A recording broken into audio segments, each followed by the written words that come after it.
How to connect your Facebook to Instagram. What you have to do is to go here to your Facebook application, and here, if you go here, it will lead you to your homepage. Now on the bottom part, you'll see six different options there. Tap on the menu, and then on the upper right, you'll see the gear icon. Tap on that.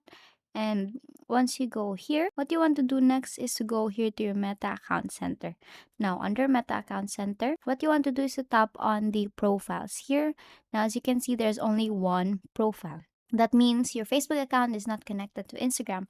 Now, to be able to connect it, what you want to do is to go here to your Instagram application, and then on the bottom part, you'll see five different options. Tap on your profile there, and then on the upper right, you'll see the three dash lines. Tap on the three dash lines, and then tap on settings. Now, here set on settings, what you want to do next is to scroll down up until you see account here. Tap on account and tap on sharing to other apps.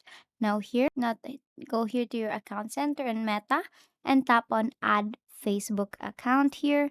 And here it will automatically sync since you have actually the same email there that you've used. Tap on continue on the bottom part and tap on yes, finish adding. Now here you have successfully added your account here. If you tap on this one, as you can see, your profiles are now connected, your Instagram and Facebook. Now once you go back here to your Facebook application, just wait for it to load. Let's just refresh to the Facebook here. Once you go back here, go back to your Meta Account Center, go to your profiles. You will see that Instagram is now there. And basically, that is how you connect your Facebook to Instagram. And that is all for today. If this video helped you, please give us some thumbs up and subscribe to the YouTube channel for more tutorials. Thank you for watching.